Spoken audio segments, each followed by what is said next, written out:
naririnig on air at napapanood online. Himpilan ng Department of Agriculture, Philippine Center for Post-Harvest Development and Mechanization. Radio Agri, 90.1 FM, Filmec. Sa Agri, ikaw ang bida sa paggamit ng agri-makinarya, tamang teknolohiya, balita at impormasyon. Radio Agri, 90.1 FM, Filmec. Kasaganaan para sa bayan.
Bago po natin i-introduce ang ating segment ngayong araw, syempre babalikan muna natin yung ating natalakay ng Alagad Rocky noong ating previous episode. At ito nga po yung napag-usapan natin about sa protection and gender fair treatment of the Girl Child Week na ating po ino-observe every fourth week of March.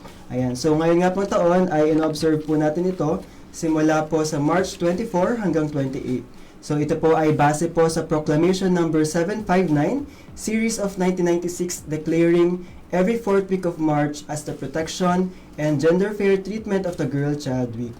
So it underscores the necessity to afford every girl under the age of 18 equal opportunities and sufficient protection, preparing her for a role in community development. And also it is an observance dedicated to promoting the rights, well-being, and equality of young girls, and it focuses on eliminating discrimination, violence, and harmful practices while ensuring equal opportunities in education, healthcare, and social participation. And at bukod nga po doon sa protection and gender fair treatment of the Girl Child Week, ay atin din pong binigyang linaw din po yung observation natin ng Women with Disabilities Day, na base naman po ito sa Proclamation number 744 Series of 2004, at ngayon nga pong buwan ng Marso ay nasakto po ito ng March 31. So ito pong Proclamation number 744 Series of 2004 ay dinaklara po ang last Monday of March of every year as Women Disabilities Day. So ito naman pong Women with Disabilities Day ay hina-highlight po nito yung mga rights, achievements, and challenges faced by women with disabilities. Ayan, para naman po sa ating episode ngayong araw, we are introducing a new segment, at ito nga po ang WANA Spotlight. Ayan, at WANA Spotlight is a dynamic radio segment that shines a light on extraordinary WANAs. Ayan, women who inspire, lead, and make a difference in their communities. Whether they are trailblazers in their fields, advocates for change, or everyday heroines, this segment tells their stories, celebrates their achievements, and amplifies their voices. Ayan. And here is Alagad Rocky to introduce our extraordinary Wana this morning. Ayan, good morning po ulit. Alam ko pong excited na po kayo na ma-meet ang atin pong Wana of the Day. So allow me to read po ang kanyang introduction. She is from Ligaya Science City of Muñoz, Nueva Ecija.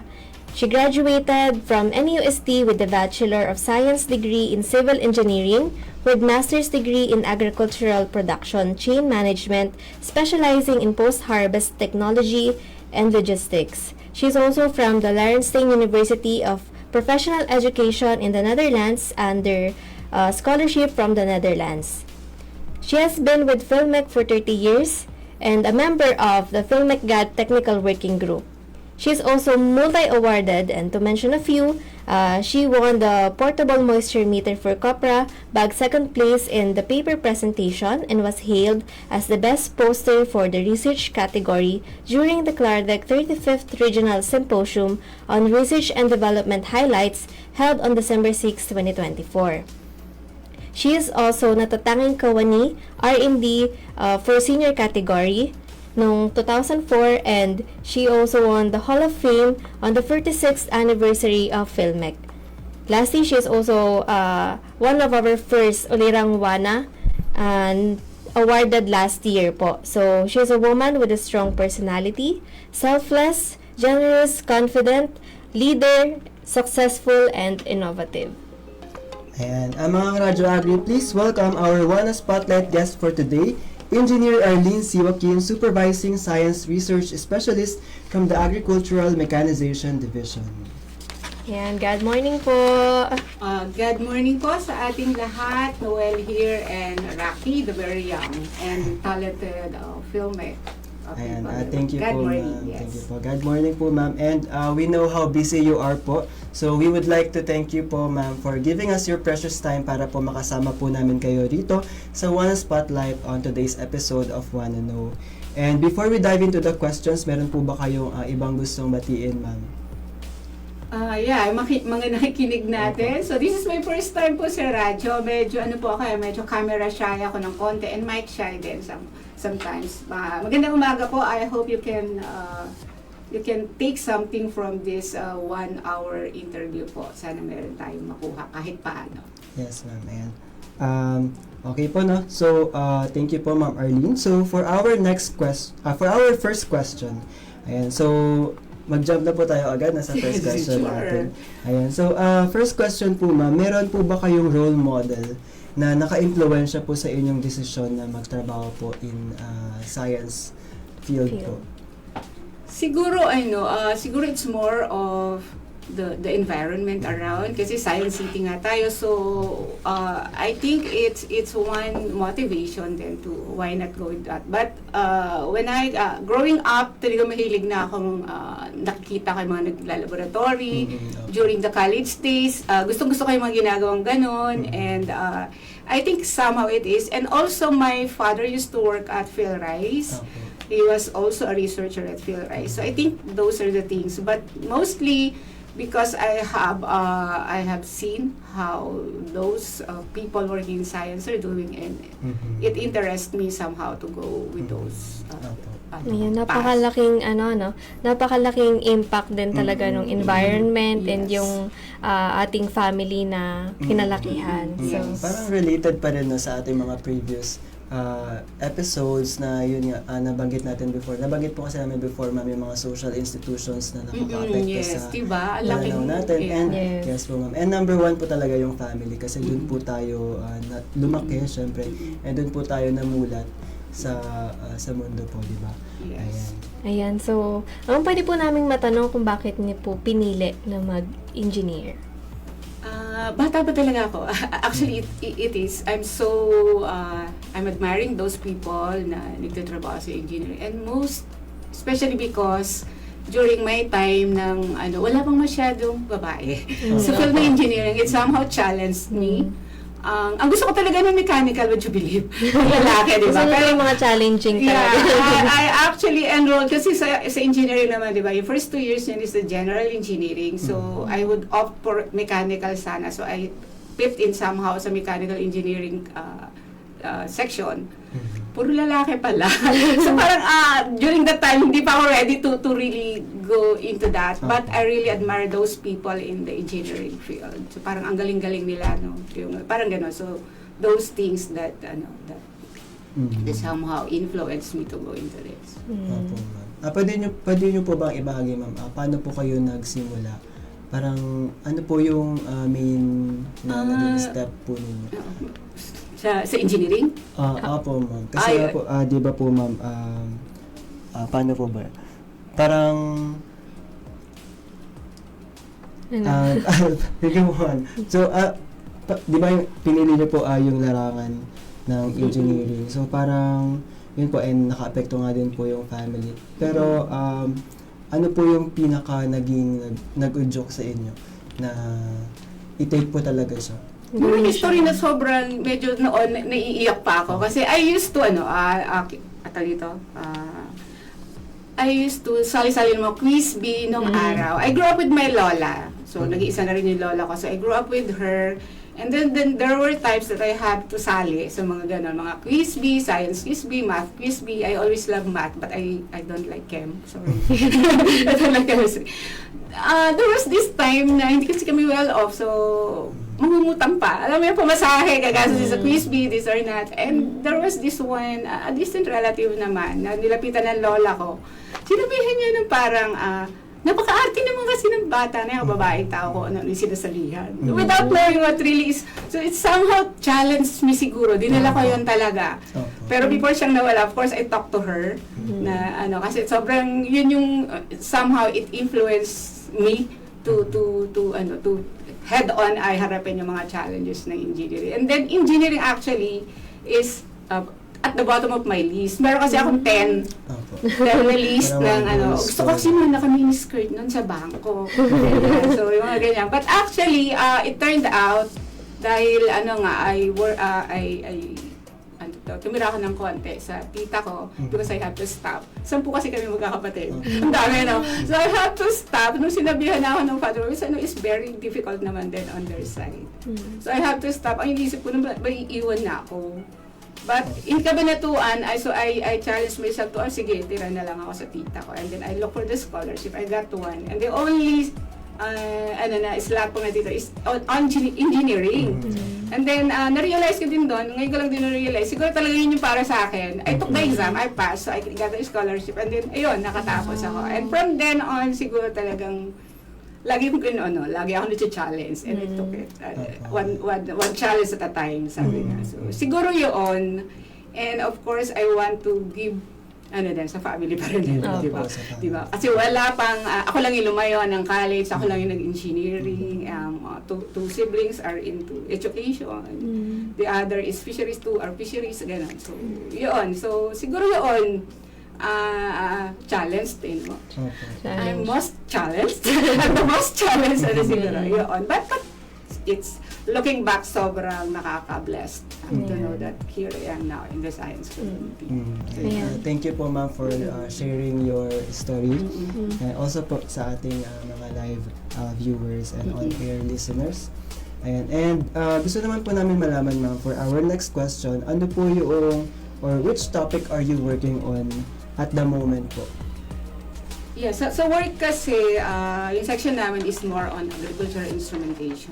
And nung nag-aral ako ng graduate school, I am really impressed on the digital things sa kanila. Sobrang late na ng Pilipinas sa mga modern technologies, lalo ng mga digital, lalo ngayon may mga AI na. So, yun yung mino-work namin ngayon. We're trying to start on those things. Kaya nga yung EMDPC natin is really a big help. It helps us to dream more, to imagine more, parang ganun. So we're more on the digital things, electronics, and we have those technologies that needs deep learning, yung mga computerized na computer vision system. So those are the things. That's our path, and then maybe we can try some robot, something. We're starting on some concept pa. But it's so exciting. And I am with a group of young bloods na sobrang ang gagaling. Na mga fresh ideas, Yes, new ideas. yes. Nakakatawa. You just have to encourage them and bring out the best in them. Sobrang Yes, po. nakakatawa silang kasama. Yun. Sana po yung mga nakikinig sa atin na mga young listeners, ma-inspire sila sa challenging na story ni Mama. Ay, no, head on. You face it, girls. Yes, kahit para sa Girl Child Week, Ayun, ang advocacy po ng Girl Child Week ay para po i-push natin ng mga kabataang babae na mag-lead, ayan, na ipakita ang kanilang potential despite sa mga male-dominated na Yes. field, ayan. Ayan. And next naman po, ma'am, is sa mga na-share po nyo sa amin kanina, ano naman po yung biggest or makukonsider nyo po na biggest achievement nyo? And ano naman din po yung biggest failure? Siguro ang biggest achievement, I'm always telling my teammates na it's more of the service than the recognitions, than the credits. Ang sarap kasi pakiramdam mo yung people like what you're doing. Kapag nasa field ka, ay, babae pala yung So parang somehow it really fuels me up to encourage more of the people, yung mga young generation natin, na to do those things and pakita din sa kanila that you really are bringing something for them. Na walang babae, walang lalaki. Ganun sa Filmex. So ganun. I think yun yung pinaka masarap sa pakiramdam. It's not tangible. It's not more on the reward na Of course, it is important then it fuels, but it's more of, sabi ko nga, it's more of the service that you're giving and then the grateful smiles of those people. Lalo sa field talaga, sobrang nakakatuwa. And sa failure, ano bang failure? Marami naman. You have been rejected with papers, you have been designing yung grain probe. It was really our first venture sa electronics, di ba? Ang tagal niyan, wala kami makitang magandang model or the programming that we have. Isang taon yata yun, and it somehow frustrates you, nakakalungkot din, and then, but yun nga, head on, mahilig ako sa mga challenge. So yun, siguro those are the failures, but I don't believe on failures. Yes. Rejections actually are just a way of saying you're in, di ba? Kasi kung hindi ka nag-move, you will not be rejected. Yes. Moving on and pushing forward is the key, I think. So sige lang, iyak ka lang, pero bangon ka ulit. Okay. It's some cliche, pero it works on me, and I hope it works also on people. Huwag kami stuck. Kasi from there, pag laging inisip yung failure mo, nako, you cannot move forward. Andiyan ka lang. And lalo ka mapi-fail kasi you will not produce anything from just sitting there and crying all the time. So it's Yes, okay to cry a lot. It's okay to be rejected. It's okay to have those failures. I don't call it failures, but yeah, those things that you are not successful at first. But there will be a time really na you will see kung paano ka magiging successful dun sa failure. Yes po. Yeah, just move forward. Push. And also po, ma'am, from mga failure po natin, or sa mga challenges po na pinagdadaanan natin, doon po natin makikita natin yung growth natin. Yes. And if we look back on where we started, parang mapaproud ka po sa sarili mo. Nakakatuwa. Na pala po nang narating. Actually, I have to add, kasi I think this is very important din sa what makes me feel parang successful or achievement sa akin. If people are, alam mo, meron kang, if people are telling you na, ay mom, I was inspired by, it's really, hindi mo ma-explain, but the reward really of being, nasasabihan ka ng gano'n, nakakatawa. Parang, pag masalubong mo lang sila, or sometimes they just send out of nowhere or out ng messages, mom, nakita ko po yung nyo. So, it's just so rewarding. And I think that's the best achievement that anyone can have, di ba? Yung parang you are encouraging or you are influencing people. Ay, pwede palang politiko. Ay, hindi pwede. Okay, yun. I think it's very important that you have to encourage people around you. Hindi mo sinasadya, but when you are aware of it, just do it, continue doing it to you know, para dumami yung community niyo na gano'n. Thinking, gano'n. Be kind. Yeah. Yun. Ayan, alam po namin na pagdating po sa trabaho, no, so talagang busy po kayo. Marami po tayong Yes. mga challenge every day sa work. So, pero ano naman, ma'am, yung pwede nyong i-share na inyong typical day as an engineer, as a woman in science? Ayan po. So work, eto ano din, ito, ano ka talaga to, maski nung nag-i-school ako, I always come to office ng maaga. Ayaw ko ng late, kasi pag ako mismo na late, wala na ako, nasira na yung mood ko. Kasi I have a plan for the day. So, pagpasok ko ng maaga, pag maaga pat wala pang staff, I have to check on my mails, emails para, and I have to check on my calendar kung ano pa yung hindi ko nagawa. And pag nandiyan na sila, chinichika ko muna sila, alam mo yun, chika-chika, kasi I have to set the mood para hindi work ka agad or some, I am seeing some magagali or something like, but I have to set the mood of my team na maayos, kasi if maayos yung umaga nila, you will expect magiging productive sila. And my mantra, actually, kailangan ako magtrabaho equal or more than sa sinusweldo ko. So, yun, talaga. Kung ano yun, ano sa akin, it's a must. Kasi it's the people's money that I'm making. Yun lagi na sa isip ko. And sinasabi ko din sa kanila. So, parang it's a way of saying, ay, wag ka dyan, wag ka natama-tama dyan, pinapasweldo ka. It's a better way of doing it. Kasi ako talaga yun. I'm very conscious of that. Kaya pag medyo, ay, teka lang, wala yata akong ginagawa. So, I have to be reminded, ay, pinasasweldo ka na. Parang ganun. So, And, I think it's working with them. But setting the mood of your group or the people that you work with is, I think, is a positive thing sa kanila. Kasi pinifeedback din naman nila. Yun. They will be open din sa'yo. Kahit ano nila, alam ko yung boyfriend ng isa, alam ko yung isa, yung crush ng isa, naging boyfriend ng isa, yung gano'n. And all those, pag nakita mo rin sila na medyo hindi okay, you have to ask. Kasi somehow, meron yon. So, ayoko kasi nung merong dinadala, tapos pupunta ka sa office. I have to corner sa kaya kape over coffee. I love coffee, so we have to compromise coffee.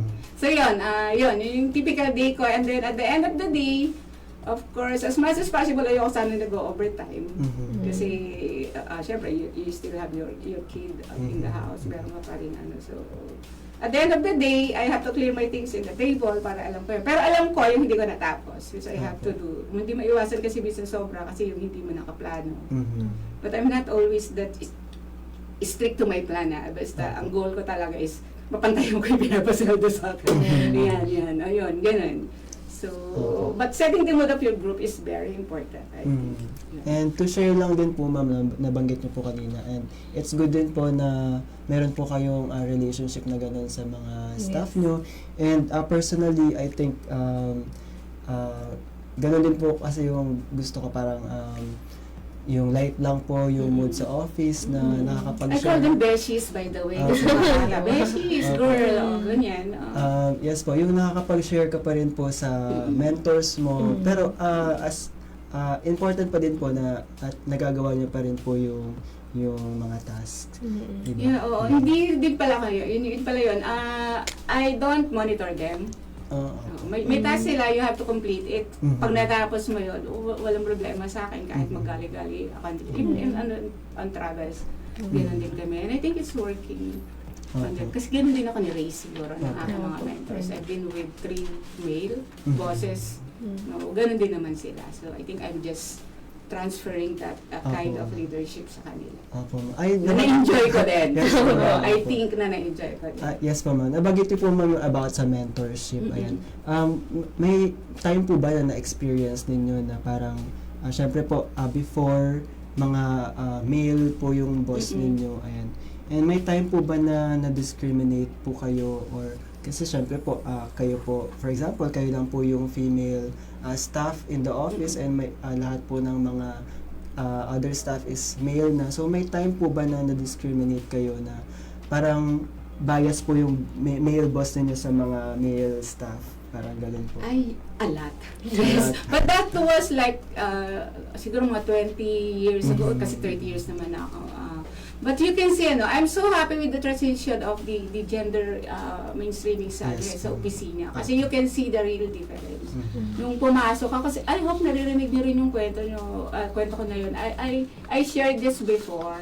Yung unang naging boss ko, alam naman niya to na kinukwento ko. So okay lang marinig mo, sir. Hindi rin babanggitin. So nung nag-a-apply pa lang ako, he asked me like, bakit kasi nag-apply dito pang lalaki mo to, gagawin mo dito. The usual, di okay lang sir, kasi pareho naman din po yung mga subjects na ganito, ganyan. And then suddenly, he pointed to meron kaming, may mobile flash dryer na mataas talaga, it's like a tower. Sabi niya, kaya mo bang umakyat sa mataas? So, and then I said, doon sa tower niya, sabi, ngayon na ba sir? So I think from then on, I made yun. So, ganun siya. Yes, may mga discrimination. Pero ngayon, it's so evident naman na hindi na lalo din sa period because we have been genderized and all things. And I think that's a very good opportunity that for our young professionals to embrace that freedom now. Kasi sobrang, you have to take this opportunity to shine. Kasi sobrang visible na. Opo. Na hindi na ganun ka-discriminating. Opo. Ayan. So, before po tayo mag-proceed sa ating topic or before pa natin mas kilalanin si Engineer Arlene C. Joaquin, ayan, gusto po muna namin batiin ang mga nanonood sa atin live online. Of course, andyan po si Alessandra Colleen, si John Lloyd, si Vanessa, si Pesh, and si ayan. And also, binabati po namin si Sir Rogelio Rinon, ayan. Sabi niya, good morning po ma'am and sir. Siya po ay mula sa Nangalisan Multipurpose Cooperative from Bacnotan, La Union. Siya po ay ang chairperson ng nasabi pong Multipurpose Cooperative. Ayan. Good morning po sa ating lahat. At ayan, mas kilalanin pa natin si Engineer Arlene C. Joaquin sa pagbabalik ng Wanna Spotlight dito lang sa ating programang Wanna Know sa Radyo Agri 90.1 Philmec, kasaganahan para sa bayan. Narito muna ang isang musikang handog namin para sa mga kababaihan ngayong Women's Month.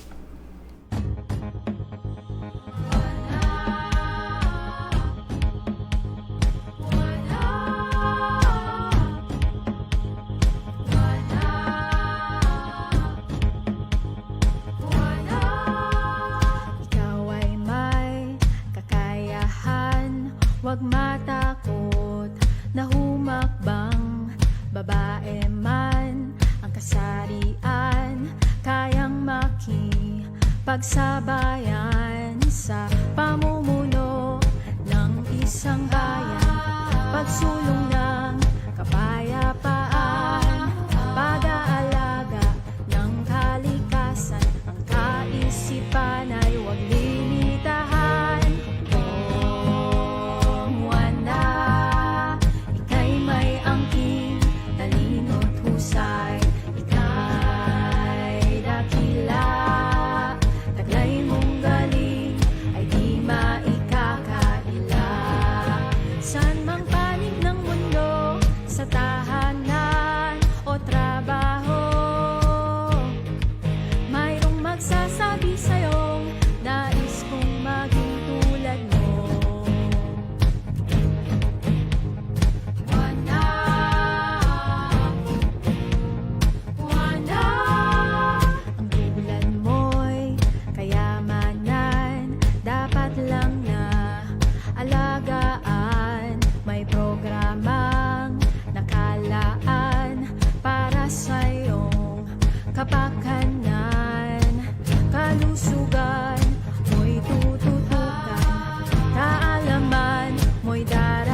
Ayan, kayo pa rin po ay nakatutok o nakasubaybay sa Radyo Agri 90.1 Filmec. Ito ang programang Wanna Know, your weekly dose of gender power. Kasama niyo pa rin kami mga alagad ng Gender and Development. I am Noel. Ako po si Alagad Rocky. And together with us is our Wanna Spotlight guest this morning, Engineer Arlene C. Joaquin. Hello po ulit. Ayan, and to continue with the questions, ayan, Ayan. alagad Rocky. Dami parang Miss Universe. Next question po. Ayan. So ma'am, ano po yung pinakamahirap po para po sa inyo na bahagi ng part po ng pagiging engineer, ganyan? Yeah, actually, it's creating your space in the midst of it all, in the midst of them all, di ba? Ang hirap na yung nandiyan na sila dati, and they are so into it na sila lang pag male-dominated. And creating your space is really a big job. It's really a very difficult job for you to strategize on. Hindi mo kailangan ikahon. Yung iba kasi ang ginagawa, parang they want to be protected of everything. But for me, it's creating your space. Nakagaya ng sa kanila. Nandiyan ka lang. That space, ay alam nilang nandun ka. They respect that space. So, yun yung pinakamahirap. But eventually, kapag naumpisahan mo na, and also you will you will experience yung parang uy, hindi ka dyan. And not literal, but those things na mararamdaman mo, questioning your why you're there. Yun, mahirap siya. Pero pag naumpisahan mo na, you just have to do your best. Hard work is the key. Hindi pwedeng mangarap kang may space ka doon or mag-join sa kanila, pero you're not doing anything. Hard work indeed. And your passion, dapat nandun palagi. Gusto ko to kasi alam mo makakatulong ito. You just have that one. Kasi kailangan mo rin establish yung integrity mo within that circle of people na dati nang nandun, magagaling. Like mo sinasabi, pagka meron kami mga recognitions and awards ang group namin, like mo sinasabi, I know I'm not the best sa kanila, but I know ako yung pinaka-hard worker. Because I know there are really a lot of, pagka nga sinasali tayo, like in the science community, pag mga forum, mga symposium, makikita mo parang, the first time I joined that one, parang ang hirap. Kasi ang dami na talagang mga galing doon. You will really be amazed of how they do their best. Pero wag ka lang matakot. It's very difficult at first. Pero pagka nandiyan ka na, basta you just have to huwag mong ikulong yung sarili mo. Be one of them. Actually, befriend them. Magiging friends mo sila. So yun, wag kang ang nakikita ko hindi okay is palagi natin sinasabi na we have to compete with, no, we don't have to compete with boys. We have to make complement of what they're doing. We have to complement each other. Kasi mahirap pag nakipag-compete ka, you just have to compete with yourself, improve yourself. I think so. Yun. Do all those things and eventually you will find it very, para ka nilang walk in the park, sabi nga nila. Walk in the park, but the creating a space is really difficult. Yun. Ayan. Is there ever a time po, ma'am, na nag-doubt po kayo sa abilities nyo as an engineer po? Yes naman. Oo. Kasi you will be turned down. You will be rejected, kagaya ng nasabi ko kanina. And hindi lang yung minsan, repeatedly, over and over again, you will have that experience. Pero, yun nga, uulitin ko lang din yung sinabi ko kanina, those kind of turning down, rejection, these are just showing you na nandun ka na. So you just continue doing your best pa rin. Kahit lahat naman tayo, we all have that feeling. At saka kasi pag you don't have to be great. Yung great, alam mo yun, yung parang wala ka ng mali and there's nobody like that. So okay lang na mag-doubt ka, pero do something to overcome that doubt. Kasi okay lang naman yung doubt you want to validate it from, lalo na pag technical. Kasi sinasabi nga, napaka-self-serving naman ito kasi siya yung nagsasabing maganda yung gawa niya. But if there's someone, mas magiging confident ka. I mean, those self-doubt, kapag napaglabanan mo, it will turn out to be that confidence in you. So, kailangan mo yon. So, we need those letdowns, we need those doubts sometimes. Sometimes, so naman palagi. Basta you just be confident that you're doing your best. You just want to validate some things. So technically, you really need those things. So it's not new to me. It's not new to us research. It's okay. Ayan. So, ma'am, ano naman po or sino ang nakaka-motivate po sa inyo during these difficult times po? Ano ba? Sarili ko lang. Ako, I'm a person who doesn't, I don't know, pag kaya ko pa, Opo. I don't Rely on I don't others. rely. I had my letdown sa sobrang-sobra. Yung feeling mo hindi mo na kaya. There was one time I was driving. Yung sobrang sama ng loob mo for some reasons, professionally and otherwise. Ano ka? Tawag dito? I screamed. So ganun lang, parang ano, and you have to focus lang kasi yun yung motivation mo. Because I want to do something, I want to do this. So I have to stay focused and make it a norm na meron ka talagang letdown. May times kasi kahit gano'n ka strong ang isang tao, there are times that you will have those letdowns, those frustrations. Parang, Yan, so- parang you need some time po, no, ma'am, to Oo. let it all out lang po. Oo. ganun. But of course, I look at my kids kasi sa mga ganyan. Kasi they're looking up at you. So you don't have to give up para sa kanila. Lalo ang may babae ako, my eldest is a babae. So minsan nga magugulat ka na sabi mo po kasi dapat mag-empower ng women. Oy, alam niya yung empowered women. So you really have to give good examples. So, as much as possible, nababalansin mo kahit sobrang you really have to bounce back. Opo. Don't give up. Ayan. Ma'am, alam po namin, marami ka ng achievement, ganyan, at mga natapos or nagawa in your years of service, ano. Pero in 10 years, ma'am, sa tingin niyo po, ano po yung gusto niyo or yung inaasahan niyo po na magawa sa inyo pong trabaho, ganyan? Ay, wala na ako sa filmmaker noon. I will be retiring soon. Hindi naman soon. Pero, siguro we would be very happy na lahat, I personally would be happy to see, nag-start naman na ngayon, yung mga nagawa natin sa research will be nagagamit na, and it's really helping those intended users that we develop it for. Yung mga ganun. And also the level of mechanization would be increasing na because not just because of the technologies that we're giving under ASEP, but also because of the technologies that we are localizing specific needs ng ating mga that's I think is something that you really have to be proud of your team, your group, because meron kayong na-contribute sa agriculture. I think yun.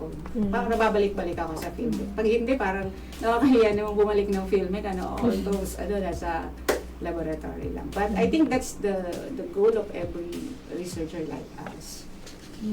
Personally, ma'am, tingin ko po may, kahit po umalis kayo ng filmic, may maiiwan po kayo na, ano ba? Legacy. Legacy po. Legacy. Ayun. Okay.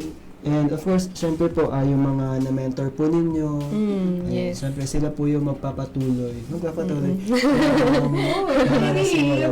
We need to mentor them kasi they will be the next generation, they will be the next phase of filmic, and dapat i-mentor lang talaga. I hope they can get something. Ayan. And yun naman po, in your years of service, ma'am, what is the most memorable thing that has happened to you while working po in filmic, in science, in engineering? Memorable. Ano ba? Siguro I have the opportunity to study sa labas ng bansa because not everybody has given that opportunity. So for me, that's memorable. And before I got that, actually, I was rejected twice on some. Hindi pa nga siya rejected some unfair treatment like ikaw na pero biglang at the last moment may iba daw nakasulat. But anyway, studying in Netherlands is one very memorable that I got from the institute kasi habang nag-aaral ka doon, you have your allowance and at the same time you have your position pa na nandito. And I'm very thankful of that. And also the friends I gained, I don't have so many friends, I believe. Pero mabait naman ako sa lahat. I don't have. So those people na, and of course the financial support that this job has given me. And places, lahat tayo, yan, di ba? We've been to a lot of places. Halos lahat na yata narating na natin. And that's the one thing that I have to be thankful to PhilMed. Yes po. Yun. Actually, yun nga din po, ma'am. Personally, before po kasi, taong bahay po kasi ko, ma'am. So, hindi po ako Taong bahay. nakakalabas sa bahay. Ganun. Nakatakot sa una, di ba? Pero when I started working po sa PhilMed, ayan, pagka pinadala po sa field, ayan, so, nagkaroon din po ko ng opportunity to travel sa different parts of the country. Ayan. Diba? Opo. And bilang pagpapatuloy naman po, pero actually po ma'am, parang nabanggit na po natin yung ilan sa mga personal po ninyo na life po. No? Pero ang next po kasi natin ng mga set of questions is about your personal life. Although nag-share na po kayo ng ilan sa mga kanina. Ayan. And gusto lang po namin din malaman, ma'am, yun nga po, nabanggit niyo po na 10 po kayo na magkakapatid. Ayan. Sipag ng mother ko sa father. Ayan, pwede po ba namin malaman kung ano po yung mga profession po ng parents nyo? And yung mga siblings nyo din po, if meron po ba kayong mga kapatid na babae din po, syempre. And ayun, paano po yung naging relationship nyo po with your parents and your whole family po? Yes. Growing up, masaya kami kasi madaming atin. So, yun ang kayamanan ng araw ng pamilya, di ba? We are 6 girls. Tama ba ako? Baka may magalit sa akin. Hindi ko na alam sa dami. Kalisado niyo pa Then po 4. yung mga Alam ko naman. Most of us completed college naman.